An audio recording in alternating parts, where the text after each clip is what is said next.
F1 cars are insanely fast, way faster than any car you've ever seen. But nobody watches it like the NBA or football playoffs. Why? Because people hate feeling left behind by a sport they just can't understand. Well, here are the reasons why everyone hates F1. Formula One is supposed to be just cars going in circles, right? Well, wrong. It's not just about cars. It's about speed, drama, science, shiny cities, crazy rules, and the loudest engines your ears have ever heard. That's why, according to Consumer Reports, probably everyone hates it. But here's what happened. F1 got super famous fast. A show called Drive to Survive made people fall in love with the racers and the drama. And then a company called Liberty Media bought the sport and made it sparkle even more. They added flashing lights, big music, and expensive parties. Soon, the races weren't just races. They were fancy events with celebrities, big buildings, and super rich people wearing sunglasses at night. Then came the problems. When Las Vegas got its own race, everyone thought it would be amazing. But guess what? Locals were mad. The streets got closed. Tickets cost so much money, like $1,600 just to get in. Some people had to pay $500 just to stand near a big glowing ball called the Sphere. That didn't even include food or a place to sleep. Here's the real twist. Even with all the money spent, tickets didn't sell out. Why? Fans were tired. The race started super late, around 10 p.m. It was cold. There was no surprise about who would win. Max Verstappen always wins now. People wanted fun and excitement, but all they got was cold air and loud engines in the dark. And something else happened. People who really love racing started feeling left out. They didn't care about fancy parties. They wanted fast cars, cool turns, and fair fights. But now F1 seemed more like a red carpet than a racetrack. Now let me tell you in detail why people hate F1 actually. Number 1. F1 never sleeps. Starting with the first reason, every other week, there's a race in a different part of the world. Australia, Japan, Italy, Las Vegas, Brazil. The cars don't stop, and neither does the show. Every track is different. Some are twisty city streets, some are fast desert roads, and some are right by the ocean. But here's the real reason people hate it. You can't look away. There's always a race coming. There's always something new. One day, it's pouring rain in Belgium. The next, there's sunshine and fireworks in Abu Dhabi. Fans can't go on vacation. They're too busy watching practice, qualifying, and the race. They say it's exhausting. But deep down, they love being part of something that never stops moving. Number 2. Too much drama everywhere.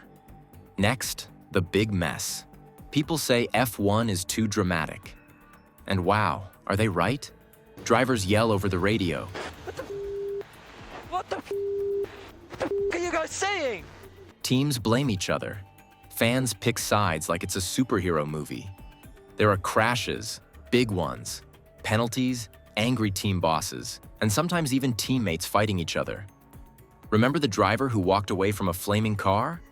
Or the season that ended because 2 cars crashed into each other on the last lap? Yeah, too dramatic. That's why some say they hate it, because every race is like the final scene of a movie. Too much yelling, too much tension, too many feelings. But between us, that's the best part.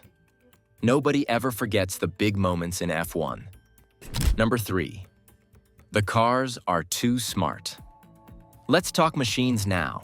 People say today's cars are boring because they don't scream like the old ones. But here's the real reason. They're too smart. The engines are hybrids that save fuel. The brakes think faster than a human. The steering wheel looks like a spaceship. Every part of the car is made to be light, fast, and perfect. It's made from space-age stuff like carbon fiber and titanium. Every single piece is tested 100 times before race day. Computers run the numbers. Engineers make tiny changes every day. These cars are more like rocket ships with wheels. But guess what? That's why people pretend to hate it. Because it's not just vroom vroom anymore. It's science, math, and magic. All under one shiny red hood. It's too cool, and that's why some say they miss the old cars. Really though, they just wish they had a chance to sit in one. Number 4. The rules change all the time. And now, more rules. F1 has rules, lots and lots of them. There are pages and pages, 158 of the entire 2022 F1 rulebook to be exact, full of what you can and can't do. Some rules are about engines, some are about fuel, some are about what kind of wings a car can have, and yes, some are about tires. And here's the wild part. They change all the time. One year, a team builds a super fast car. The next year, the rules changed, and it's no longer allowed. Sometimes they even tweak things in the middle of the season. It's like playing tag, and the teacher keeps yelling new rules while you're running. Fans shout, "Why is that a penalty now?" Or, "How come that wing is okay?" Or, "Wait, what even is a DRS?" DRS, by the way, is a special flap that opens on the back of the car, but only when the driver is within 1 second of another car. And only in certain places. It makes the car go faster and helps with overtaking. So yes, even passing has its own rule book. Then there's tires. Yes, the tires. Soft ones are fast but wear out quickly. Hard ones last longer but are slower. There's medium, wet, and intermediate too. Teams have to choose carefully because the rules also say how many sets they get, which ones they must use and when. And sometimes, just when the team finds the perfect tire, the rain starts pouring or the sun pops out. The whole strategy changes again. All this makes F1 less like a race and more like a giant puzzle. Every piece matters: weather, tire wear, fuel load, track layout, timing of pit stops. And teams don't just guess. They run simulations. They crunch numbers. They have entire squads of people staring at screens during the race, running what-if scenarios like, what if we pit now? Or, what if we wait 3 more laps? Number 5. The drivers are too famous. Time for some stars. Only 20 drivers race in F1. That's it. 20 people, watched by millions. They wear colorful suits, drive cars that cost millions of dollars, and fly around the world like rock stars. And oh boy, do fans know everything about them. People say, "I hate how famous they are." They say, "Why do they always show their faces on screen?" They say, "He's always in the news." But here's the secret. We know them too well. First, you know their names. Then, you know their helmets. Next, you know what kind of coffee they like. You pick a favorite. Then, you pick a rival. Suddenly, you care if they win or lose. Suddenly, you're watching interviews and cheering for them like they're your cousin in a school play. And now you're in deep. That's why people say they hate it. Because it pulls you in and you can't stop thinking about them. Lastly, the fans can't get close. Finally, let's be honest. People hate F1 because they can't even get close. Want to see a race in person? Hope you have a big bank account. Want to sit near the track? That'll cost you more than your car. Want to meet a driver? Better be rich, famous, or both. And even if you go, don't expect much. You'll be behind 10 rows of people, squinting at a screen, with the cars buzzing by like bees a mile away. Fans grumble. "It's not fair. I want to touch the tires, not just like them on Instagram."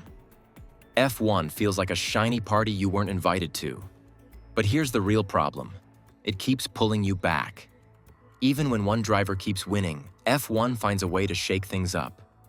A crash, a penalty, rain out of nowhere, one bad tire pick, and suddenly you're screaming at the TV like your life depends on it. And it never stops teaching. Each race throws something new. Cars that act like spaceships. Drivers who train like superheroes.